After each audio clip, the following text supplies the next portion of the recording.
Hello friends, तो स्वागत है आपके हमारे यूट्यूब चैनल की एक और नई वीडियो में।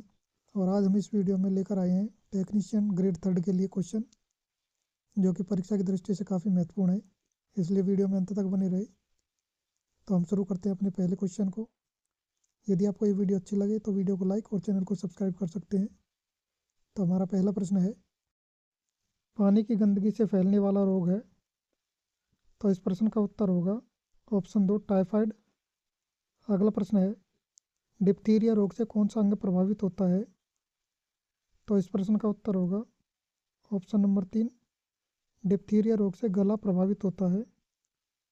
अगला प्रश्न है, ग्लूकोमा व ट्रैकोमा रोग किस अंग को प्रभावित करते हैं।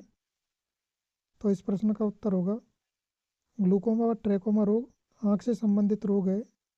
अगला प्रश्न है, लौंग पौधे के किस भाग से प्राप्त होती है। तो इस प्रश्न का उत्तर होगा ऑप्शन नंबर 3, पुष्पकलिका। अगला प्रश्न है, उर्वरकों में कौन सा तत्व अनुपस्थित होता है। तो इस प्रश्न का उत्तर होगा ऑप्शन नंबर 1, क्लोरीन, जबकि नाइट्रोजन, हाइड्रोजन और फास्फोरस उर्वरकों में पाए जाते हैं। अगला प्रश्न है, नेत्रदान में आँख का कौन सा भाग प्रत्यारोपित किया जाता है। तो इस प्रश्न का उत्तर होगा ऑप्शन नंबर 2, कॉर्निया। अगला प्रश्न है, मशरूम में बहुतायत में क्या मिलता है।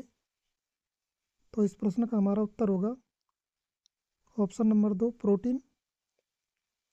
अगला प्रश्न है, तंबाकू में पाया जाने वाला रसायन है। तो इस प्रश्न का हमारा उत्तर होगा तंबाकू में निकोटीन पाया जाता है। अगला प्रश्न है, कौन सा विटामिन यकृत में स्टोर होता है। तो इस प्रश्न का हमारा उत्तर है विटामिन ए। नेक्स्ट क्वेश्चन है, चेचक के टीके की खोज किसने की थी। तो इसका हमारा आंसर होगा एडवर्ड जेनर। अगला प्रश्न है, कैफीन किस में पाया जाता है। तो इस प्रश्न का हमारा आंसर होगा ऑप्शन नंबर 3, कॉफ़ी। हमारा अगला प्रश्न है, मलेरिया रोग किसके कारण होता है। तो मलेरिया रोग प्रोटोजोआ के कारण होता है। नेक्स्ट क्वेश्चन है, लहसुन में गंध किसके कारण होती है। तो इस प्रश्न का हमारा उत्तर होगा लहसुन में गंध एलाइसिन के कारण होती है। अगला प्रश्न है, मिर्च में तीखापन किसके कारण होता है। तो इस प्रश्न का उत्तर है कैप्सेसिन। अगला प्रश्न है, क्रोमेटोलॉजी में किसका अध्ययन किया जाता है। तो इस प्रश्न का उत्तर होगा क्रोमेटोलॉजी में फूलों के रंग का अध्ययन किया जाता है। नेक्स्ट क्वेश्चन है, विटिकल्चर में किसका अध्ययन किया जाता है। तो इस प्रश्न का हमारा उत्तर होगा विटिकल्चर में अंगूरों का अध्ययन किया जाता है। अगला प्रश्न है, आनुवांशिकी का अध्ययन किस शाखा में किया जाता है। तो इस प्रश्न का उत्तर है जेनेटिक्स। अगला प्रश्न है, गति के जड़त्व नियम का किसने प्रतिपादन किया। तो इस प्रश्न का हमारा उत्तर होगा option number 3, Galileo. Next question है, ये हिस्ट्री ऑफ हिंदू साइंस किसकी रचना है। तो इस प्रश्न का हमारा उत्तर होगा मेघनाथ साहा। अगला प्रश्न है, न्यूट्रिनो की खोज किसने की थी। तो इस प्रश्न का हमारा उत्तर है न्यूट्रिनो की खोज पाउली ने की थी।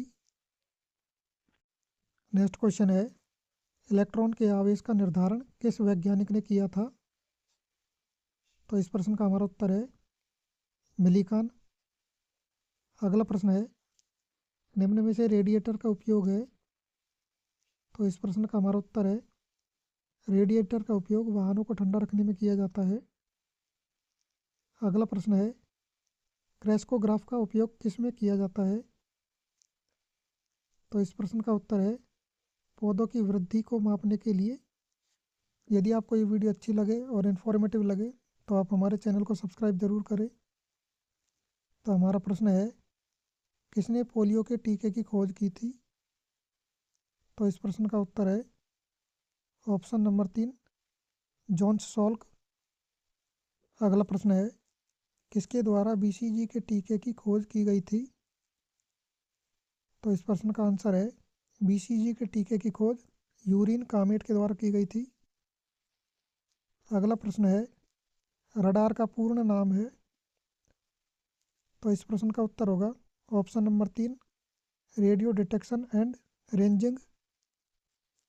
अगला प्रश्न है, बैक्टीरिया की खोज किसने की थी? तो इस प्रश्न का उत्तर होगा, बैक्टीरिया की खोज ल्यूवेनहुक ने की थी। अगला प्रश्न है, कोशिका गुच्छ कहाँ पाया जाता है?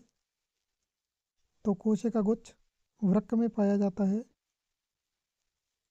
अगला प्रश्न है, निम्न में से कार्बन का अक्रिस्टलीय रूप है? तो कोक कार्बन का अक्रिस्टलीय रूप है।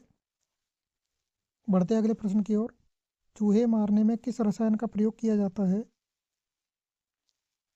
तो चूहे मारने में जिंक फॉस्फाइड का प्रयोग किया जाता है। अगला प्रश्न है, क्रेब्स चक्र किसमें होता है? तो इस प्रश्न का उत्तर होगा, क्रेब्स चक्र माइटोकॉन्ड्रिया में होता है, जो कि कोशिका का शक्ति ग्रह है। पॉजिट्रॉन किस प्रकार का कण है? तो इस प्रश्न का उत्तर है, पॉजिट्रॉन धनावेशित कण है। अगला प्रश्न देखते हैं, सोनार का प्रयोग किसके द्वारा किया जाता है? तो इस प्रश्न का उत्तर है, सोनार का प्रयोग नौ संचालकों के द्वारा किया जाता है, जो कि समुद्र की गहराई में स्थित किसी वस्तु का पता लगाते हैं। अगला प्रश्न है, कोशिका का ट्रैफिक पुलिस किसे कहा जाता है? तो इस प्रश्न का उत्तर है, गोल्जी काया को ट्रैफिक पुलिस कहा जाता है। बढ़ते अगले प्रश्न की ओर, सर्वाधिक समस्थानिकों वाला कौन सा परमाणु है? तो इस प्रश्न का हमारा उत्तर होगा, पोलोनियम ऐसा परमाणु है जिसके सर्वाधिक समस्थानिक उपलब्ध हैं। बढ़ते अगले प्रश्न की ओर, पनडुब्बी से बाहर देखने के लिए किसका प्रयोग किया जाता है? तो इस प्रश्न का हमारा उत्तर है, पनडुब्बी से बाहर देखने के लिए पेरिस्कोप का प्रयोग किया जाता है। अगला प्रश्न है, जीवित कोशिका की खोज किसने की थी? तो इस प्रश्न का उत्तर होगा, जीवित कोशिका की खोज ल्यूवेनहुक के द्वारा की गई थी। अगला प्रश्न है, किस विटामिन में कोबाल्ट पाया जाता है? तो इस प्रश्न का हमारा उत्तर होगा, विटामिन B12 में कोबाल्ट पाया जाता है। बढ़ते अगले क्वेश्चन की ओर, H1N1 फ्लू किसके कारण होता है? तो इस प्रश्न का हमारा उत्तर है, H1N1 फ्लू विषाणु के द्वारा होता है। अगला प्रश्न है, मूत्र में सामान्यतः किस विटामिन का उत्सर्जन होता है? तो इस प्रश्न का उत्तर होगा, मूत्र में विटामिन C का उत्सर्जन होता है। अगला प्रश्न है, किसकी अधिकता से विल्सन रोग होता है? शरीर में तांबे की अधिकता से विल्सन रोग होता है। बढ़ते अगले प्रश्न की ओर, ऑयल ऑफ विट्रियोल किसे कहते हैं? तो सल्फ्यूरिक अम्ल या H2SO4 को ऑयल ऑफ विट्रियोल कहा जाता है। अगला प्रश्न है, अम्ल वर्षा का pH मान कितना होता है? तो इस प्रश्न का उत्तर है, pH मान 5.6 से कम होने पर सामान्य वर्षा अम्ल वर्षा कहलाती है। अगला प्रश्न है, पीला फास्फोरस को किस में रखा जाता है? तो इस प्रश्न का उत्तर है, पीले फास्फोरस को जल में रखा जाता है। बढ़ते अगले प्रश्न की ओर, यूरिया में नाइट्रोजन कितनी होती है? तो इस प्रश्न का उत्तर होगा, यूरिया में नाइट्रोजन 46% होती है। अगला प्रश्न है, अनिश्चितता के सिद्धांत का प्रतिपादन किसने किया? तो इस प्रश्न का उत्तर होगा, हाइजेनबर्ग ने अनिश्चितता के सिद्धांत का प्रतिपादन किया था। आज का हमारा आखिरी प्रश्न है, एक पारसेक में कितने प्रकाश वर्ष होते हैं? तो इस प्रश्न का हमारा उत्तर होगा, एक पारसेक में 3.26 प्रकाश वर्ष होते हैं।